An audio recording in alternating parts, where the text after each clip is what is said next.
Welcome back to the 2015 World Series of Poker main event final table telecast. Joe McKeon remains the chip leader with 4 players chasing that $7.7 million first place payday. We're back at the break desk. What a hand right before the break. I'm Kara Scott. This is just the all-time leading money winner, Daniel Negreanu, and that's just the all-time leading bracelet winner, Phil Hellmuth. Now, before we talk about some of the key hands, let's take a look at the leaderboard because things just changed right before we came here. Now, at the top, still Joe McKeon. He came in as a chip leader and remained so. But another exit, Zvi Stern out in 5th. We had a shock exit by Tom Canuli earlier on in 6th place. So it's been pretty active out there. Well, I mean, as I said before, you know, I didn't see a universe where both Blumenfield and Stern were going to be there in the end. You know, these guys went to war. The hand was kind of a cooler, especially with the way that they were playing. And now, you know, we've seen it bunched up here a little bit. McKeon's still in front and holding. I love the way McKeon's playing. He's playing small ball to a T. There's really no decision I would disagree with except for 1 or 2. Okay. Yeah, McKeon's playing great poker. There's no doubt about it. I love the small ball strategy. You and I love it. It's a really safe way to play. I would say that it also doesn't surprise me that Beckley and Steinberg are still in there, and Daniel did call it, and I kind of agreed with him that Blumenfield and Stern would play a big pot against each other. Okay. Surprise, surprise, and Stern came out on the way out of that. He one. did, yeah. Now let's take a look at a hand that Blumenfield played earlier on in the evening, showing aggression again early on, re-raising with a small ace from the big blind. We saw him doing this last night as well, this time versus the chip leader, Joe McKeon. You know, I'm really surprised about the way this hand played out. I mean, I can only think that maybe Steinberg has considerations of the pay jump, because here's the thing. Blumenfield, we've seen already. They saw the footage from last night. They know he's 3-betting with a lot of hands. Well, how do you beat him? You beat him by getting the flops with him when you're in position. A hand like ace-jack in position, Steinberg's the pro here. He needs to try to outplay him on the flop and the turn and not give up so easily. Overall, I would say that the play is surprising me in the sense that people are not defending their big blinds. There's a for sale sign on every big blind. Huh. Yeah, I mean, let me say this. Steinberg making this raise, I mean, it was 2.7 million more for him to call. All right, now that's a significant portion of his chips. That's 10% of his chips at that point. I don't mind the lay down. I know that Daniel and, you know, and Tony are like, oh, he has to get in there with ace-jack. He has to play ace-jack. I don't necessarily agree. To me, that's one where I make a read, and I'm like, does he have it or doesn't he have it? White magic. Whatever that is. Well, I try to make a read, but I can't criticize it because there's like 50% chance that you look at the hands from yesterday, 50% of the time Blumenfield had it, 50% of the time he didn't have it. So I could see how he would fold it. I kind of agree with him that it might be a call, but it's close. Okay, well, let's take a look at another hand that happened there in that level. Now, this one, we have McKeon there. He's raising Queen-6 under the gun.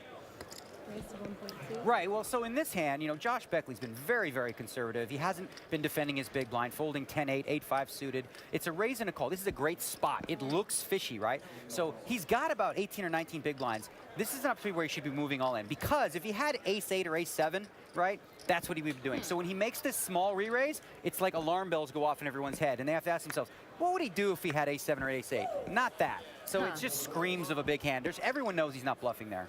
I agree 100%. Basically what happened here is exactly one round before this, Beckley had ace-9 of hearts, and he moved all in. So you can't move all in and then come back with 3.7 or 4.7 or whatever the heck it was the second time. You just can't do it. It does scream of a big hand, and I wonder if McKeon could have actually folded jacks because of that. What'll be interesting to see is if he uses this, right? Okay. Because it'd be a really good ploy if in the future he's using that so that he's going to use that as a bluff later. Okay, great analysis there. We've got a lot more for you after the break, including a tag-along with Max Steinberg as he shopped for his final table attire. Max is changing poker's image one suit at a time.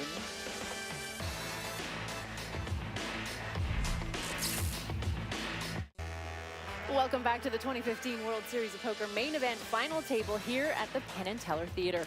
The only player at this year's final table with a World Series of Poker bracelet is Max Steinberg. The 27-year-old is an accomplished player who stands out from the crowd with both his play and his attire. Now, he told me that he likes to dress up for big moments in his life, and they don't get bigger than this, do they? No, and you know what? This is really like the time where Steinberg has to decide if he's going for the win or the money considerations. Now that he's dropped to 4th place, I think that should free him up a little bit, and I expect him to get a lot more aggressive because there's less boost. The only issue with that is Blumenfield is a little more wild, and he's the one that's in 3rd, so he may have to consider waiting him out. I mean, we're talking about a lot of money between 4th and 3rd place. I think Steinberg's going to play to win, and I think he's going to get his money in really good, and I look for him to make a comeback. I think he's going to get up to 50 million. Okay, just before the final table got underway, we spent a day with Max here in Las Vegas. The man needed a suit or 2, or maybe 3. I'm gonna go to try on some suits for the final table. Do you want to come? Hell yeah, dude. Awesome. All right. I'll see you there in like an hour. Is that cool?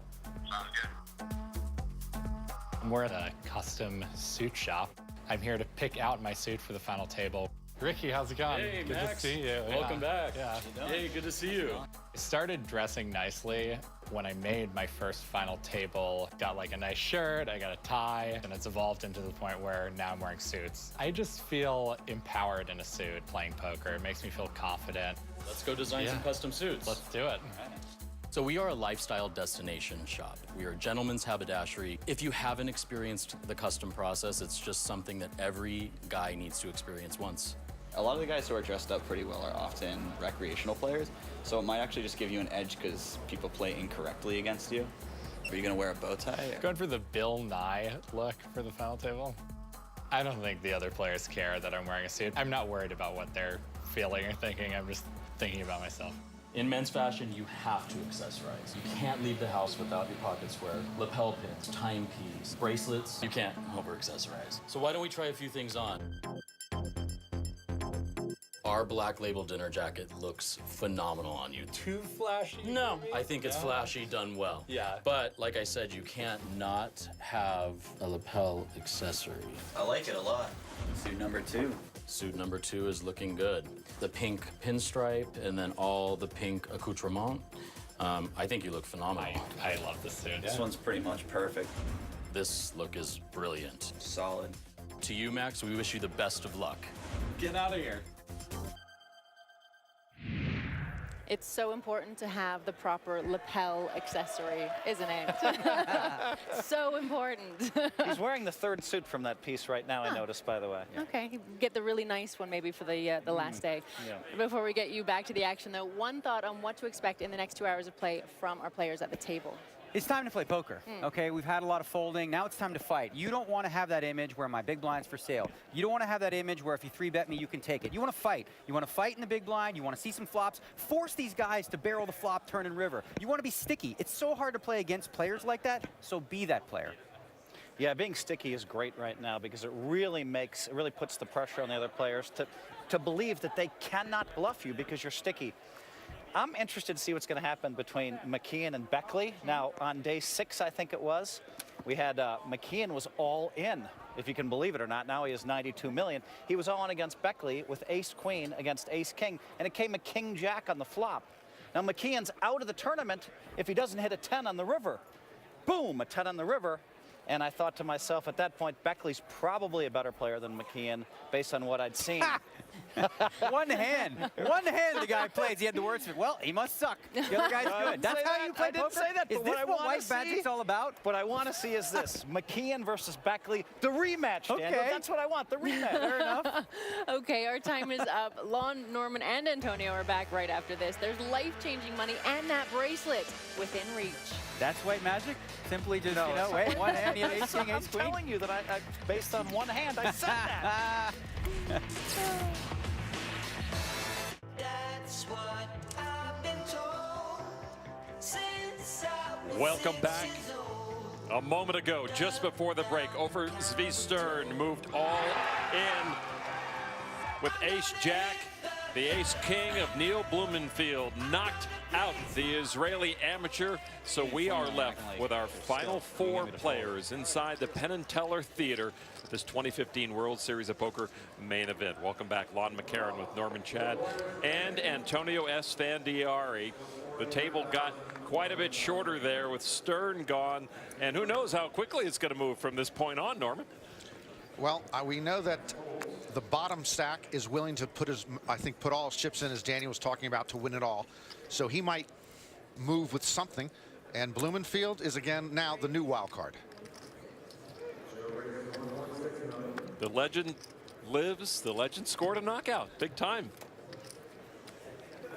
And the legend now the last true amateur left at this table. And no amateur has won the main event since Jerry Yang in 2007. McKeon with a button raise. Jack 10 of spades. And as we have seen, when Neil's going to play, he retrieves his previous chips to put together Raising chips. often raising chips. He usually pulls them back and then raises. If he's going to call, he usually just adds to the stack. So this will be a 3-bet from the legend. We keep track of the players' chip counts up to the second on what their stack was at the start of the hand up top of your screen. Yeah, you just want a pot. The legend and the ace again. Yeah, I mean, McKeon has to call here. He has such a great hand to see a flop with, especially in position. It is a hand that statistically will hit with pretty much more flops than any other hand, I think. Yeah. And the way he's been running the last couple days. Ace 5 against Jack 10 of spades. That's a much better flop for Ace 5. Yeah, I mean, Blumenfield a lot of times has the best hand, right? He also has a gutter. He also has runner diamonds and an ace for top pair. So this is a pretty good flop for him, actually. And why the check? Out of position? Well, maybe he doesn't want to get raised on the flop. McKeon hasn't really been getting out of line too much. So now he has a double gutter. Ace high might be the best hand. His opponent showed a little bit of weakness by checking behind on the flop. You know, I might take a stab at it here. I could check. I think either play is completely fine. Neil does check. I'd be surprised to see McKeon check again, just because there's 8.6 million out there. I'd probably try and stab at it. Use the stack. 92 million chips for Joe McKeon to start this hand. Almost 3 times the stack of Neil Blumenfield.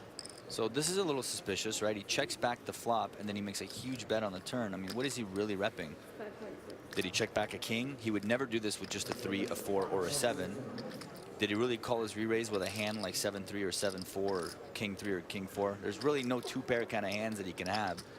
So to me, it looks suspicious. I mean, I can easily say that because I can see his cards, but realistically, it does look a little suspicious.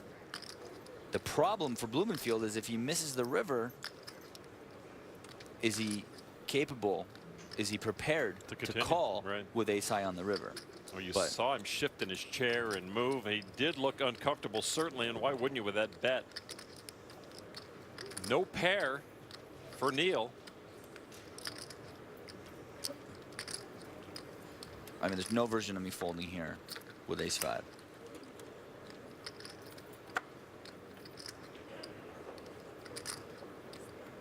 Mostly because I might have the best hand, and if I don't have the best hand, I have a bunch of outs. Wow. He gives it up.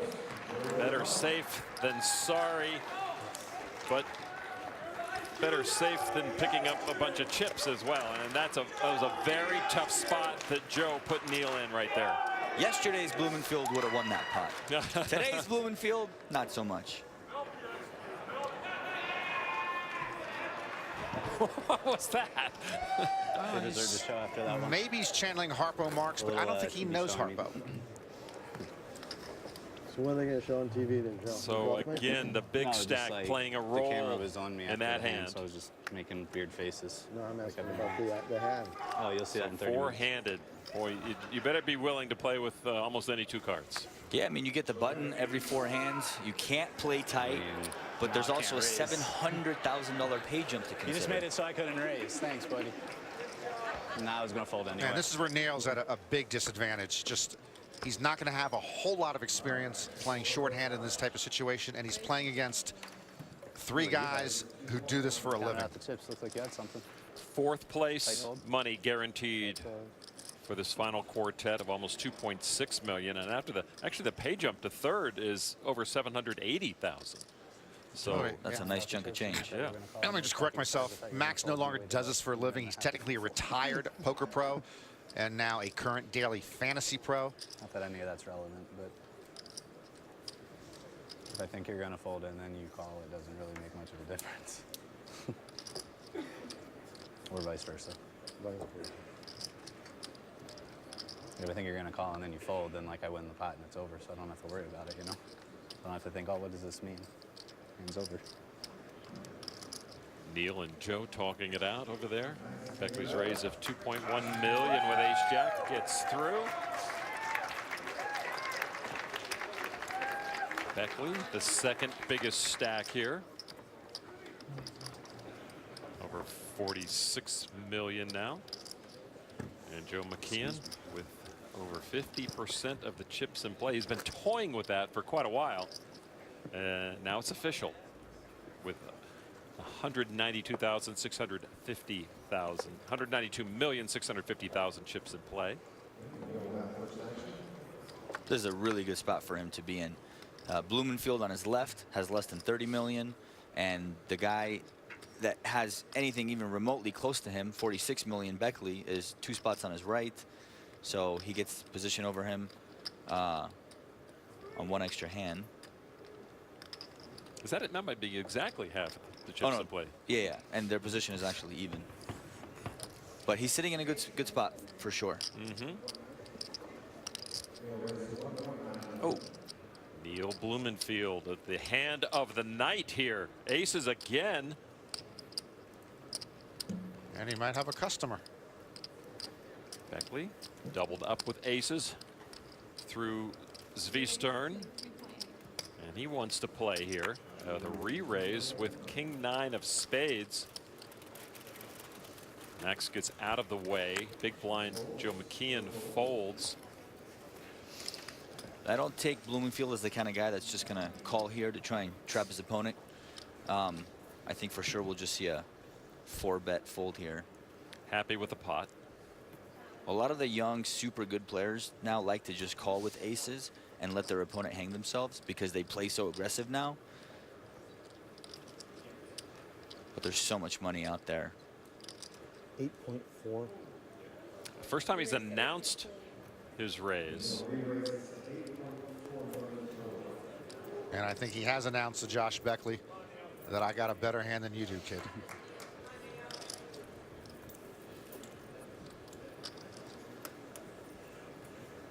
It's got to be short. I mean, he went from 3.8 to 8.4. I like it. It's not too big. It gives Beckley some room to maybe try and, trying to entice him a little bit to come on in.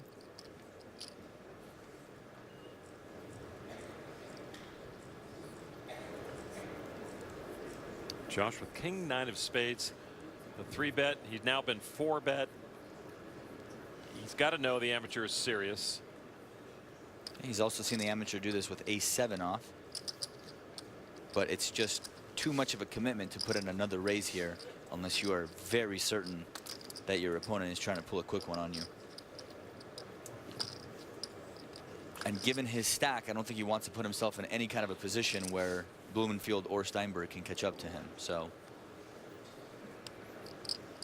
it feels like the end of the hand, but you just never know. Yeah, Josh gives up a double up, and he's running the short stack again. And he does fold. Neil Blumenfield, with the comfort of pocket aces, was able to 4-bet with confidence, and he takes a nice pot off Josh Beckley.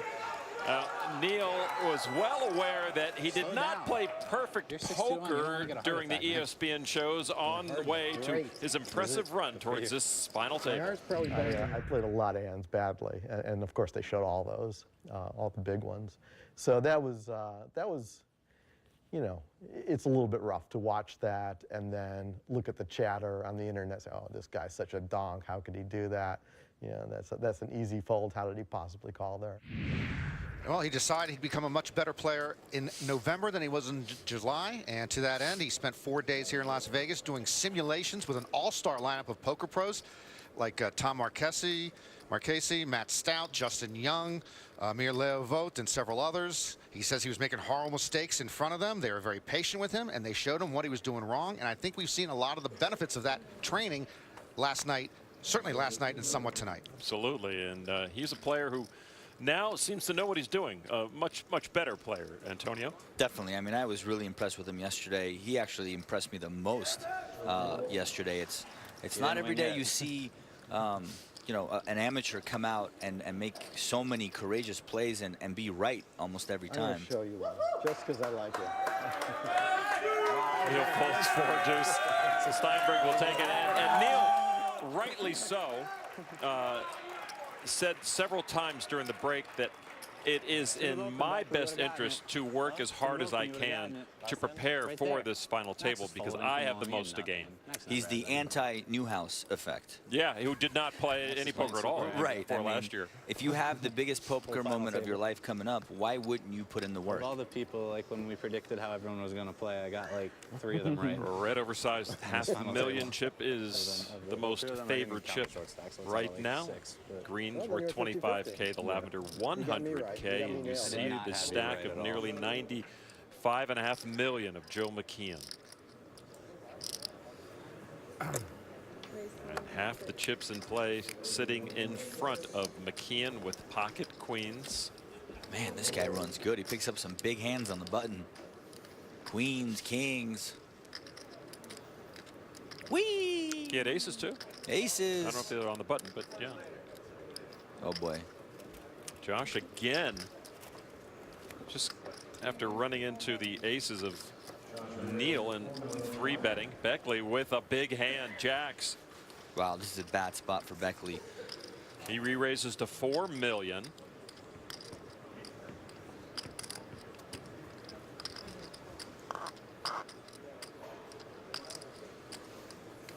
Wow, really interested to see what McKeon's going to do here. I think for sure he's going to raise just because he's raising every button.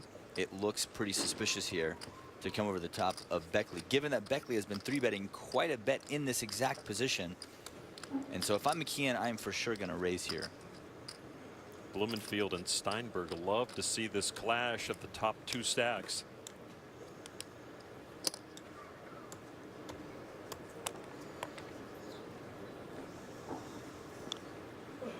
And Beckley's in a tough spot here. He has 42 million in chips. And he doesn't want to fall below Blumenfield or Steinberg. I can promise you that. But he has 2 jacks. A re-raise to 10.2 million from McKeon.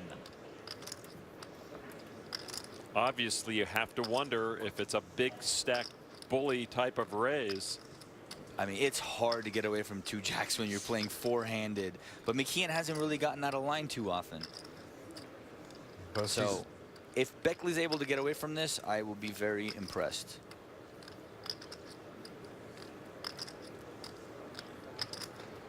Both these guys worked at grocery stores as a teenager. I hope Joe was not a cashier. Who wants to get stared at while paying for groceries? He'd make you feel guilty if you're walking out with a 6-pack of Yoo-Hoo. Also on Beckley's mind is the pay jumps. I mean, there's a significant difference between 4th place and 2nd place. So this really just goes down to sizing up your opponent, trying to see if he's strong, getting off some sort of a tell. You know, even if Beckley's up against ace king, it's kind of a coin flip situation. Is he leaning toward a fold here? It would be a good one. He does. My goodness. Impressive. He's got some chops. Great fold from Josh Beckley to get away from disaster. My goodness. So Josh Beckley folds jacks, and he'll go into the Poker Hall of Fame just for doing that, I think, pre-flop. But it was McKeon who had it. He's now over 100 million I did it to him when I chips. The stair game of Joe McKeon has been such a big part of his run throughout. There it is. He can go right. He can go left. I don't think he can go beyond a first date with that glare. What a stare. As he told us, I just stare because it feels like the right thing to do. He says sometimes I pick up things. I'm sure he does. Last 5 hands, he's picked up 8 million and finally has crossed that 100 million chip barrier. Hard to settle down because I was calling. And I wasn't liking it either against them, even though I had the super premium.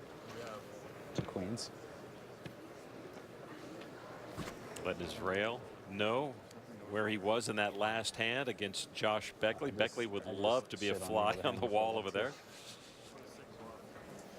We are on a 30-minute delay, so Beckley, while he's there, as Neil picks up queens, can get information on what the other players were playing if he's being fed that information. Or pre, or right there. 30 minutes ago and beyond. Like 50-something bigs. I had it. And Blumenfield wakes up with 2 queens on the button. Man, these guys are making hands. Because I thought he might flat.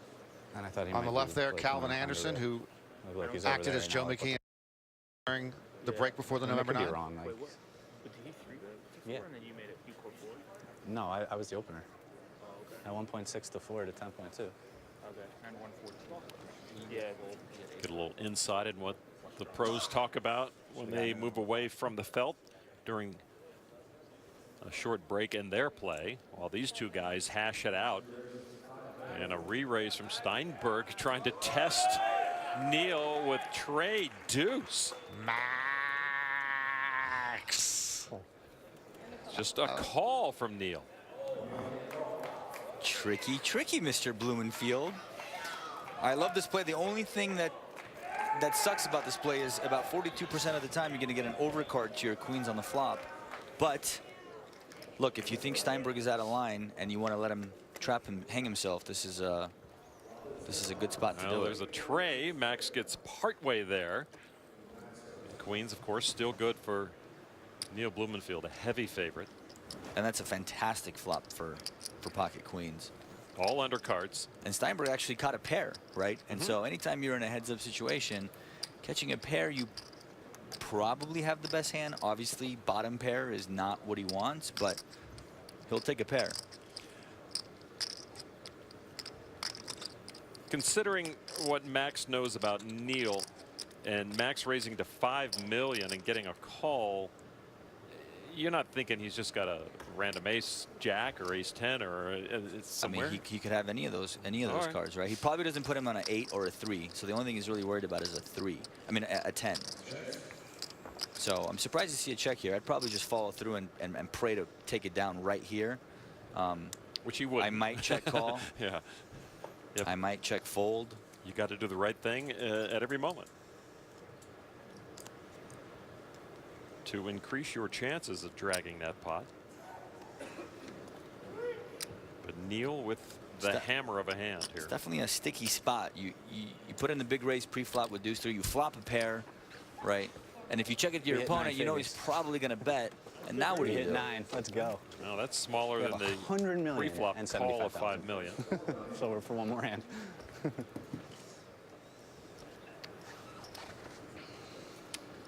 Is the bet sizing suspicious here? I mean, if he was going to stab at it with anything, this is probably the right bet. But definitely suspicious. Steinberg is very good. He might be able to pick up on this and just get away from it. Look at all those ties in the poker room, Norman.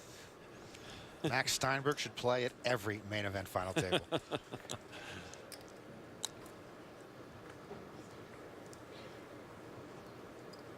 Now Max Steinberg has to wonder. I hit the flop. I love hitting the flop. Yeah, I mean, even though he had deuce 3, I love the flop. I love the play pre-flop just because Blumenfield is raising so many buttons. But now he's got himself in a little bit of predicament. I actually think he's going to be able to just get away from it. It's kind of tough to call here with bottom pair. There's really no. I mean, the only good card on the turn is a deuce or a 3. Any other card makes it tough to continue. If you check and your opponent bets again, you almost can't carry through. And Steinberg on the short stack. This is just really tough. It's just a really bad spot. I think he's just going to fold. He doesn't want to. Well, but I think he will. He obviously wasn't putting Neil on a pocket pair pre-flop, right? Well, given that Blumenfield just called, I don't think he definitely puts him on a strong hand as strong as he has. No. But he could have ace 10. He could have king 10. He wouldn't bet an 8 this strong. So really, the hand he's worried about is 10. 7s or no? Okay.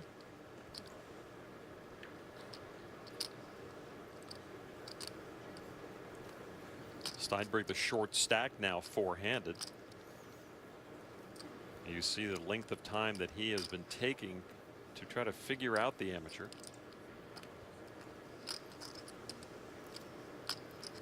There's so many chips out there. And Max needs them. Yes, he does. I feel like every hand there's someone has pocket queens. How do these guys do it, Norman? You can ask him. Well, he would know what to do with queens, but he'd probably get them dealt. I don't like when you look at me that way. Yeah, I think Max is gone. Yeah, I think Max mentally just gave up. It's rare someone takes this long and moves in. They typically take this long and fold. Well, he's trying to find a call with himself, but I think you're right. It's a fold.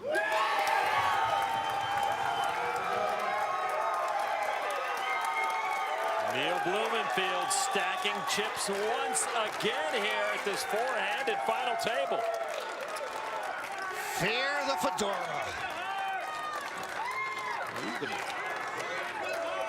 Legend? Was that legend? Is like Antonio gonna just be like, this guy's the best, or?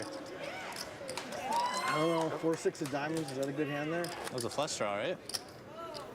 Yeah, it was. If you had a flush draw, I don't remember the suits. I know they're all red. Steinberg drops You didn't down have 4-6 of diamonds, though. 18.25 That million. I know. Did you see the legend trying to Yeah, spread you could buy, like, disinformation ace- there? like ace- Norman Chad? Yes, 4-6 of diamonds, I love I it. can buy some flush draws. I like that But they're no calling one's him the buying it. legend. I can buy some flush draws, just not 6-4. You just want a big pot, and it's my big blind. Think about it. I am. Okay. There you go. Good man. One player per hand, Joe. No more showing. I'm over it. McKeon gets a walk. Yeah, that one didn't deserve any applause. I talked Neil out of it, though. That was pretty good. I mean, I doubt I talked you out of it, but... It was only ace queen suited, and I can let that one go. Oh, yeah, you know why? Yeah, but I told him, so Max, you it have two worked black out. Yeah. queens? 2 black queens, I would have got it. That's For okay. sure. Yeah, That was a I'll good go fold. on record and say I don't think Max folded a good hand there. At least not after the flop. Pre-flop, I think he had a good hand.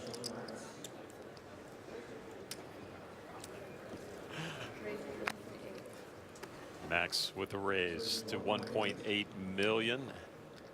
And Joe is more correct about Steinberg's hand here. McKeon is really good at putting opponents on cards. He's been pretty spot on so far.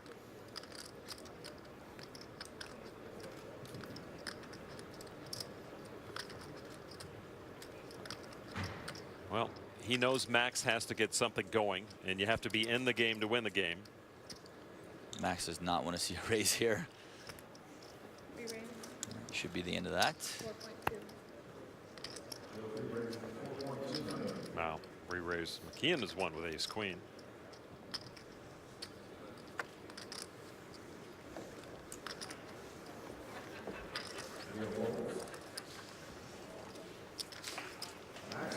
It's the McKeon Show, ladies and gentlemen. The rich get richer. That's about the right amount of applause for that pot. Joel McKeon. There it is. Now with almost 104 million and the World Series of Poker bracelet awaiting its Shit my pants if you champion. Be awarded tomorrow night. Poker Hall of Fame inducted 2 very worthy players, John Jawanda and Jen Harmon, the other night. And what a night it was. John couldn't make it, but Jen Harmon on hand. Yeah, tremendous and both well-deserved. Jen Harmon with 2 bracelets, the first woman ever to win 2 open bracelets, one of the best cash game players in the world at the big game in Las Vegas. Jawanda with 5 bracelets, all in different disciplines, and he's in the top 15 all-time in World Series bracelets and cashes. Plus, he won the World Series Europe Main Event Championship in 2008. Jawanda won an EPT event, I think it was in Malta just a few weeks ago. He was a short stack at the final table and came back and won that. So the man's still winning. He's still a viable, terrific champion. The Hall of Fame, though, is something that people in poker want to talk a little bit more about, because they're not happy with the fact that most of the Hall of Famers are U.S. born. Of course, this was mostly an American game until a generation ago. And now it seems to be time to bring more Europeans into the game, into the Hall. And there's certainly a lot of Europeans who qualify. So we've got three-way action. Ace 7 Jack. Blumenfield flops the Jack with a king kicker. Blumenfield likes flopping a pair of jacks, but he's not too happy about the ace. It was check to McKeon, who bets with king 4. Yeah, we should definitely see a call here from Blumenfield just to keep McKeon honest. A look at the chips, a lean and a grab and a call. Yeah, and so now McKeon is thinking to himself, well, Blumenfield called a raise in the small blind. He's called a bet on the flop of ace jack 7. He probably puts him on an ace or a jack at a minimum. Another ace. This is actually good for Blumenfield, because the chances of McKeon now having an ace go down. He's got the best kicker with his 2 pair. So it's probably a good spot for McKeon to give up, is my guess. Yep, they both check it. Queen of diamonds. Blumenfield's hand is best, but another overcard to the jack.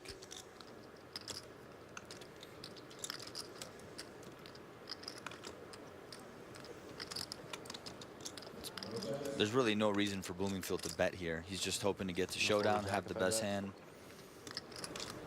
No. McKeon asks him if he's going to fold the jack if he bets. He knows he won't. Nice one. He shows the jack.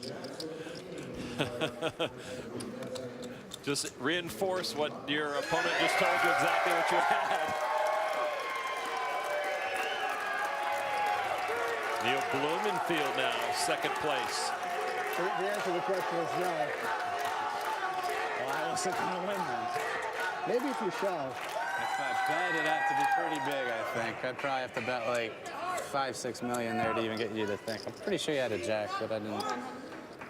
I'm an honest player. I didn't have a jack beat, so I didn't bet. I appreciate that. Yeah, no probs. 3 jack stacks. I could beat like 2 hands on the river. I probably don't have any of them, but I could have beat them. It's good you can beat something. Yeah. That gives you self-confidence. Should have had 10-9. I could have beat 10-9. The number 2 stack now at the table once again, Neil Blumenfield. He's got the action. Got a good jack too. You had the only jack that mattered. Really good jack. Yeah. Folded think to you'd put me on Josh an ace. Beckley in the small. I wouldn't More put worried myself about on the an queen, ace. actually. You were more worried about the queen? Well, yeah, that's what I would be. I think if I had a queen, I'd probably bet. So I really thought you had a Raise and jack. take it. Josh Beckley doing just what he needed to do in the small blind there, as he is now approaching 37 million again, trying to rebuild his stack, catch up with Blumenfield. And Steinberg now is the one in trouble. But Josh Beckley has had a wonderful second night of championship action. The short stack coming into this evening's work, and he has really done himself proud tonight.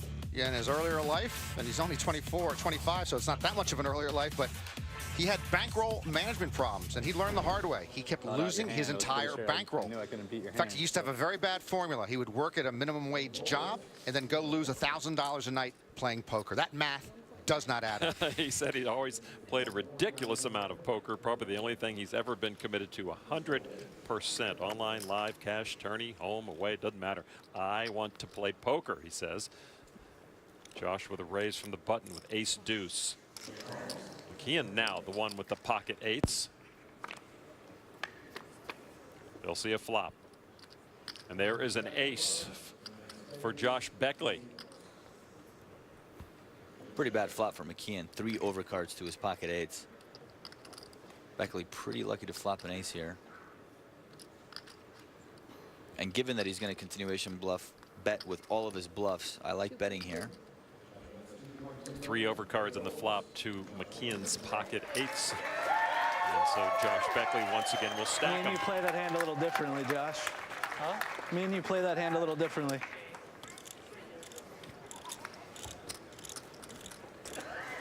McKeon's still making it look easy. Usually bets So when he's the hand that I ahead. had Usually, earlier? I don't usually know. folds when he's behind. It can't be that easy. He clearly doesn't want to play big pots. He wants to play small ball poker. He doesn't want to have any high variance plays. He thinks that his skill level is superior to the rest of the table. Props He's to got all the All-American chips. Dave. Hey, cheers. I think the legend just gave props to All-American Dave. Give me one. Boy, it is expensive to play What's wrong with poker this? right now at this table even with have the to put any blinds at money in it if you 400, don't. 800,000, Pretty good. 100K ante. What is the deal? It's especially expensive for Max Steinberg, who has fallen Any, to less than thing 15 million in chips. No, it hasn't. It hasn't. McKeon just calls from the small. Blumenfield checks his option. Queen deuce for both. A deuce for both. Quads. Almost. Me too. Yeah.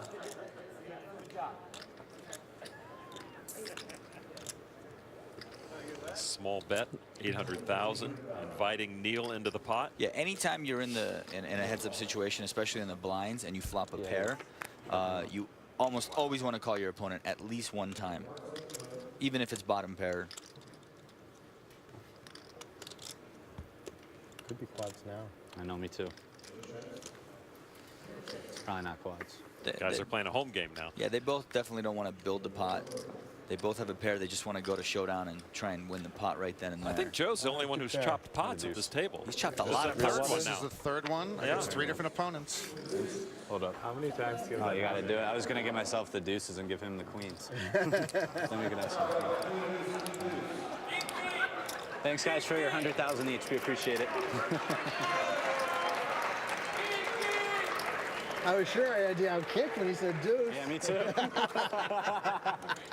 Yeah, they got the other two's For sure. antes You at said least. I have 2 pair. I was pretty sure it was a deuce. Make a face. You're on TV. All right, make a face. Make a face. Oh, it's too late. There is the short stack. Max Steinberg, You're supposed to have, 14.25 like, million. 10 deuce. Then I win. Trade deuce would have been okay. Yeah, you'd win. Then you'd have 3 pair, though. Then you'd lie to me. I couldn't beat 3 pair. I could beat 2.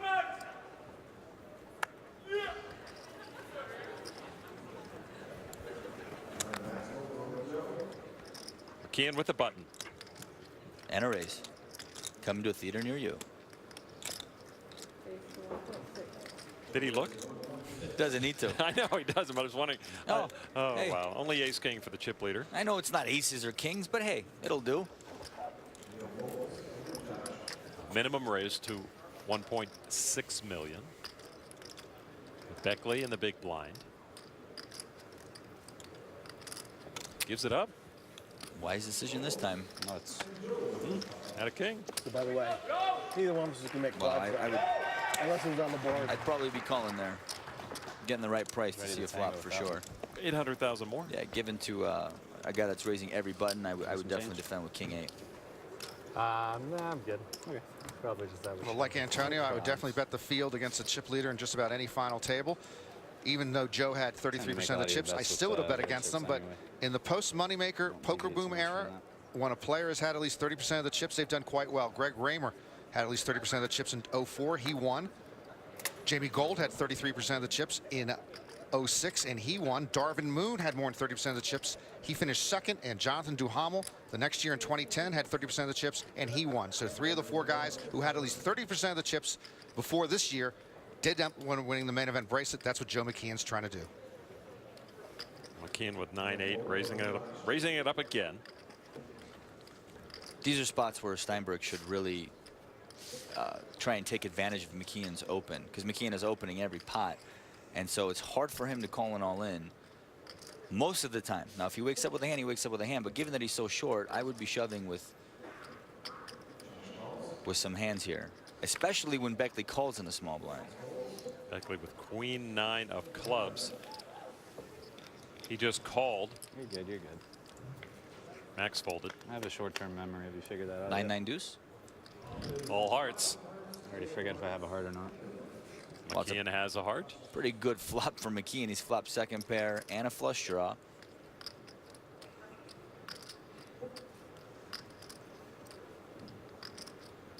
Beckley has squadouche. You have to pay some royalties, by the way. I'll never see it. McKeon turns the flush. Well, this is another spot where McKeon will probably check back the turn just to try and induce a bluff on the river. His 9 of hearts is probably the best hand, but a queen of hearts, a jack of hearts, or a 10 of hearts does beat him. His pair of 8s is the best hand. This is a spot where Beckley could actually come out firing, trying to steal the pot. And Beckley would have to give some serious thought to it. And if he does, for sure McKeon is going to call. 2.3. Yeah, McKeon will call here. We'll see what happens on the river.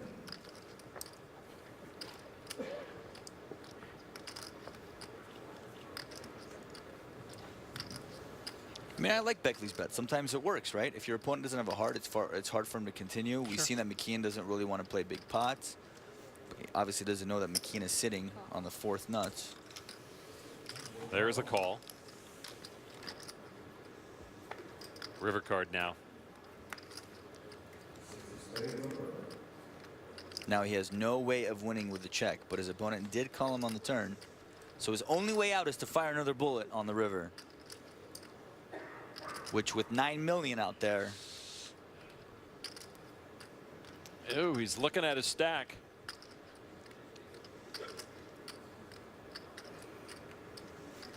How much would he need? Well, he's not going to get Joe off the hand. Joe's probably calling, but if you bet 7 million here, McKeon is definitely going to have to give it some thought. But really, the only hand that he could have is the queen of hearts, maybe the jack of hearts that he's betting so much with. All the other hands are basically bluffs.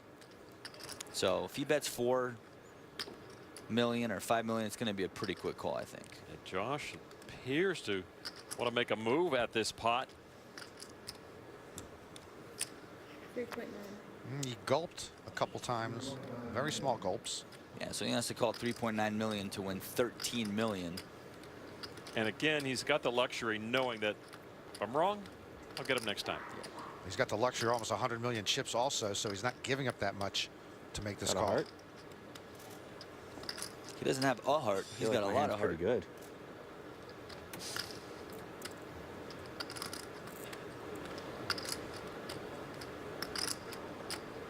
It's a good sized bet regardless of what you have.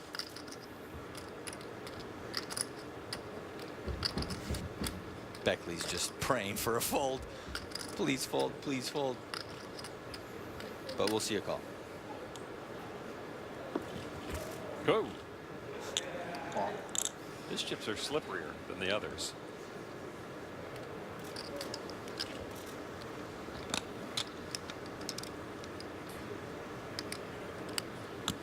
Well, he has to give this some thought. I mean, he's been right most of the time. No heart for Beckley. 9 of hearts for McKeon. He turned the flush and wins another pot, a significant pot now. So he goes over 108 million. Josh Beckley did what he had to do to win that pot, but McKeon has been sniffing out everything at this table. Joe McKeon on a roll, continuing to be on a roll. He started this championship table on a roll, knocking out the first 3 players. But tonight it was Max Steinberg with the first knockout of Tom Canuli.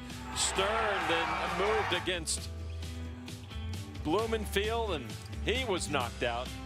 And now Max Steinberg, the short stack. Beckley in third, Blumenfield in second, McKeon over 108 million. Tunnel cam. It always misses Jack. Hey, buddy. Hey. How you doing? So an emotional hit to Beckley, as well as a hit to his chip stack in that last hand. More fun to talk in the hand when I don't know what I have yet. Max now with 16 big blinds. in the small blind. McKeon in the big blind.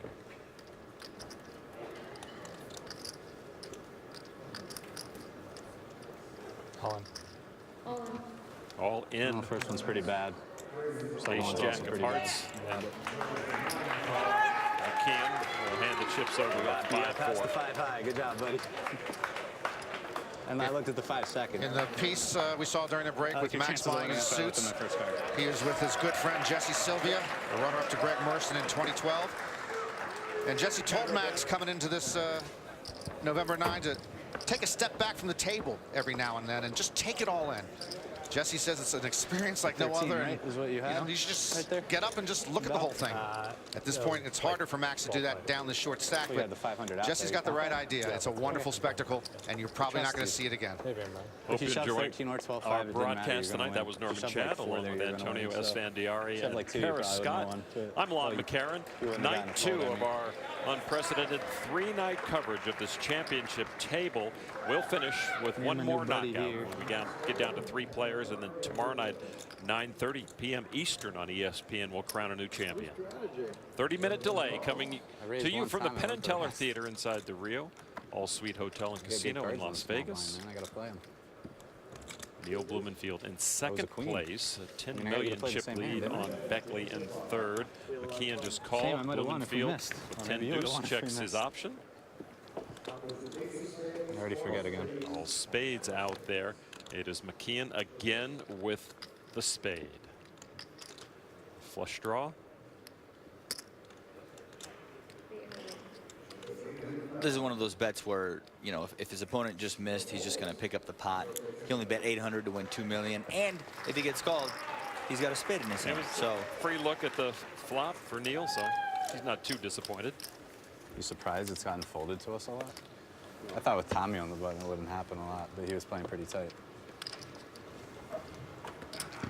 I did think we were going to be sitting next to each other for a long period on the final table. I thought those two were going to be the first dudes out between us. This seems to be like every last 5 hands for Joe McKeon. He's Figured picked if you up stayed, I almost mean, 11 I obviously million in thought the I'd be last there. 5. I don't know. It depends. Depends if you get involved with me or not.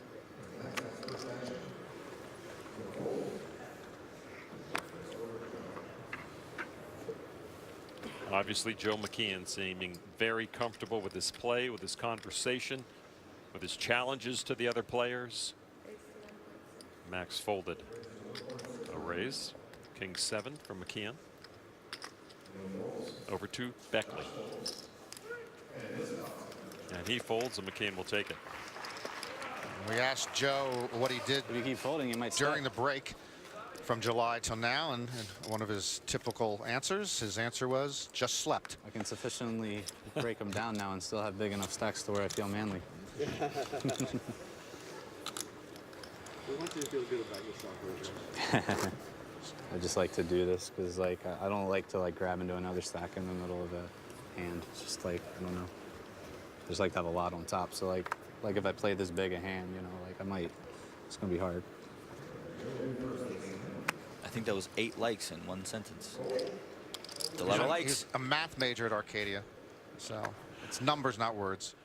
Joe was quoted as saying, "I want everyone to think that I am crazy because I'm not." And that's only with his play, maybe with his talk. He's a smart kid. He definitely comes across as a very sharp guy. McKeon folding under the You gun. having a commercial soon or something? You having a commercial soon or Blumenfield anything? with that ace, a weak ace. And the raise. And he'll take it. Oh, cue the crowd, he says. I love a man that plays to the audience.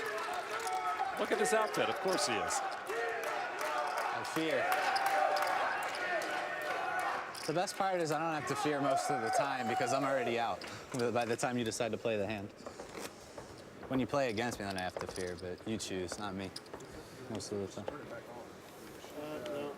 You get no light. You get no light. No light. Neil Yeah. Blumenfield with 40.5 million. Neil actually had to grind a short stack I just want you to know I have starting 800,000 out towards the there end of without day looking at my 5. cards. He's actually during the main event, he said he pushed 15 times. We were just talking Hardly ever about got this, too. called, but he had to keep shoving.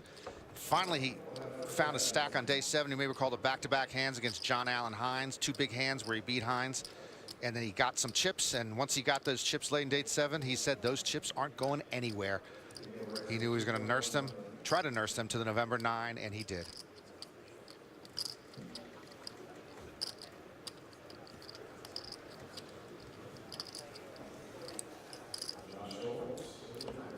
Blumenfield, 10-9 of spades.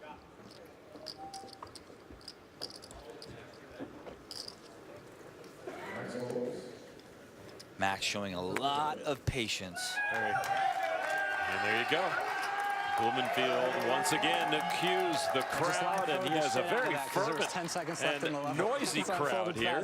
Let's get down to Kara Scott right now, who has more on the only amateur at this championship table, San Francisco's 61-year-old amateur, Neil Blumenfield. is used to being one of the older people in the room, coming from the tech startup world where the young engineering guys are the stars of the game. He says there's a definite parallel with poker where the older people coming to the table are sometimes underestimated. He says there's actually a lot of commonalities between the two worlds. There's huge variance in both. Only about 10% will cash, and of that, only about 5% will ever make it big.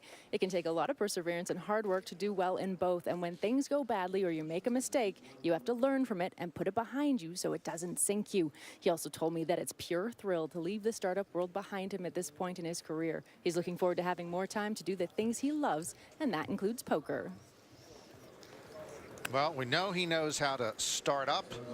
Does he know how to finish? That's what he's trying to do here and win the $7.7 million. Steinberg over the top of Beckley's raise, all in for Max with ace-8 of diamonds. Beckley will think about this, get a little camera time, and fold.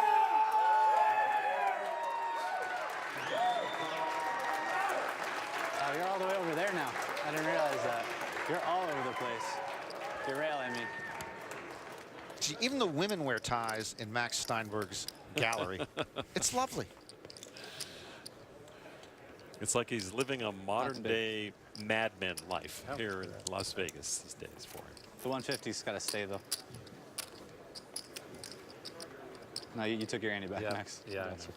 Joe McKeon with over 108 million. So exciting to win. That's 5 starting stacks. It's like, think about that. This is 5 starting stacks in this tournament. You're putting 5 starting stacks in without even getting dealt cards. All the and players. You're putting like 30-something starting stacks in the big blind. Start with 30,000 on day 1 of the main event.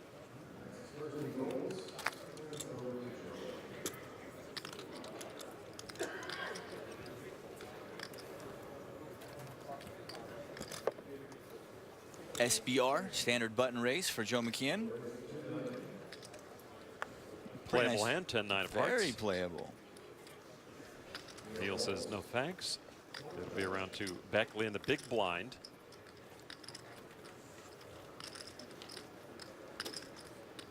And it's just amazing how McKeon has made himself the center of attention. And he's in every pot. You got to go through him. And it's exactly what he wants. Was definitely the captain. Weird antes, man. As he should be. Weird antes. He's confident. He has all the chips. He plays great. All hearts.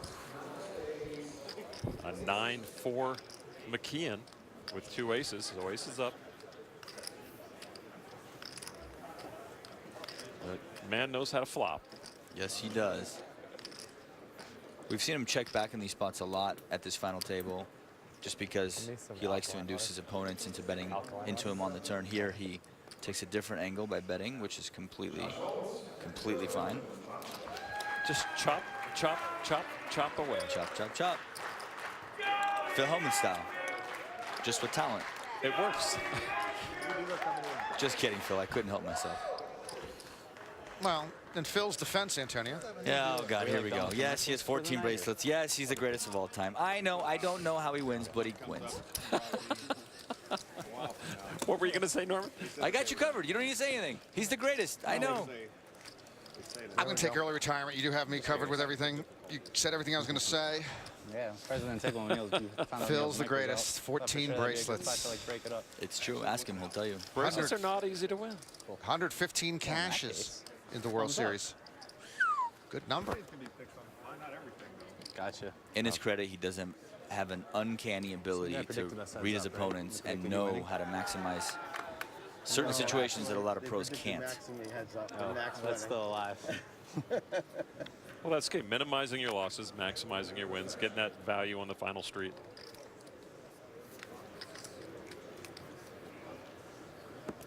Raised, 2 million. Mr. McKeon at it again.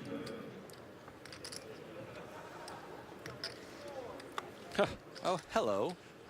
Couple of rockets. That's a minimum raise, by the way. The blinds are up. Oh, they took a rocket away. Ace, queen, aces. Actually, RDIF, or what's it? RD what? RFID. RFID was tired of him getting really good hands. They're going to downgrade so they just him. downgrade him just a little. It's still a good hand. The blind's 501 million. The ante is 150K. Well, these are spots that Steinberg should be taking advantage of here and shoving all over the top, knowing how wide McKeon is opening. Unfortunately for him, he's got ace queen here, and there's no version of him ever folding if Steinberg shoves. All in. Does he have a pair? Ace jack for Steinberg, dominated. Ace queen, ace jack. In danger of being taken out by the chip leader. Show ace queen, max ace jack. She only has one. This is McKeon's main event. He's got everyone pipped. He always wakes up with the best hand. It's incredible. And again, correct for Max there with that hand. Absolutely. It's correct with him to push with a lot of hands. For sure. So this could be the end of not only Max's tournament, but our coverage. We get down to 3. McKeon with ace queen, Steinberg with ace jack. McKeon feeling a little antsy. He hasn't knocked anybody out tonight. He knocked all 3 players out last night. Here is the flop. Steinberg looking for a jack. Nope. And McKeon thumbs up. So far, so good, team. No flushes, just runner straights. He's going to make them if there's a runner straight. I'm not. Let's be chopped. Pretty brutal to be down to 3 outs with 2 cards to come for your main event life. So much time put in. So many hands played. Turn card is an 8, so there is a gutter for Steinberg. And a 6 chops the pot. All other cards for the win. He's the chop king tonight, McKeon.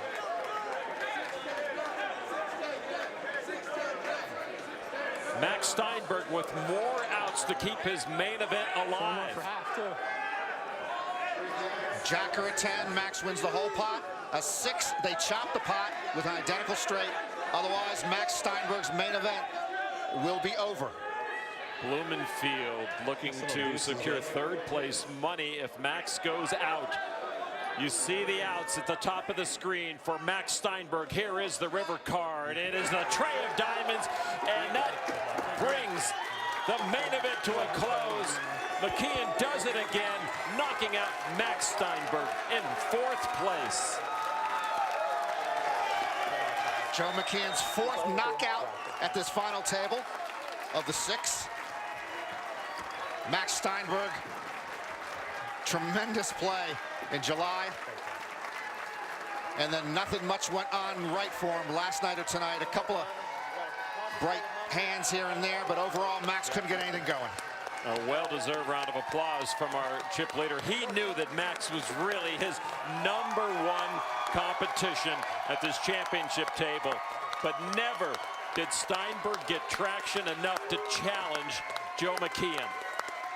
Max wins over $2.6 million for a tremendously entertaining and talented run at the 2015 main event. Joe McKeon approaching 129 million chips. That brings tonight's play to a close. You see the guaranteed money, almost $3.4 million for our final 3. What a thrill for the amateur Neil Blumenfield. Josh Beckley started the evening as the short stack. He still is, but he's got almost 24 million chips. And Joe McKeon has just solidified his position here. He's now got about 2/3 of the chips in play. His best chip position of this November 9, and he has gone wire to wire so far. Chip leader from hand 1 to hand 143 right now. So there you see, with 3 players left, 2/3 of the chips in play belong to Joe McKeon as we move towards our final night on ESPN tomorrow. Neil Blumenfield in 2nd place. Josh Beckley with 23.7 million. Let's go down to the floor. Max Steinberg is with Kara Scott. Out in 4th place, Max, you had an incredible game. This final table, though, did you play the game that you really wanted to play? I think I prepared for the game that I wanted to play. I attempted to execute it as best possible. I think that, you know, I think that I really played my best, and it didn't really show with everything. And hopefully I can be back soon so I can show the world something a little different. But I'm happy with everything, and obviously I was very fortunate. We know that you'd stepped away slightly from poker in a not too distant past. So does this reignite some passion to get back into the game for you? Well, I've always had passion for the game, and even, you know, playing daily fantasy instead of poker. I just really love poker as a hobby, and I think that maybe I'll play a little more. I have a little more money, but I still enjoy it as a hobby more. And I just want to thank DraftKings for satelliting me into this tournament. $27 into a lot, so yeah. It's not a bad return. Thank you so much. Yeah, there you go. Okay. Terrific return, terrific player, isn't he, Antonio? Yes, I thought he played with a lot of composure. He played with patience. He was a total gentleman at the table. And you naturally want to root for him. Who doesn't like Max Steinberg? Norman, we're always rooting for the pro, always rooting for the well-dressed pro. Max with a fine finish here. Max does everything right. He plays well, he dresses well, he comports himself well at the table. And now we are set up for a great 3-handed finish. The 2 Philadelphia area 20-somethings against the hipster uncle from the Silicon Valley. That comes tomorrow night. A field of 6,420 players, officially down to just 3. The main event final table concludes tomorrow night on ESPN at 9:30 p.m. Eastern. The guesswork is nearly over. One of the 3 remaining players will leave Vegas with $7.7 million in the championship bracelet. For Norman Chat, Kara Scott, Antonio Esfandiari, Phil Hellmuth, Daniel Negreanu, and our entire crew, I'm Lon McCarron. Come back tomorrow, 9:30 Eastern on ESPN. Good night, everybody.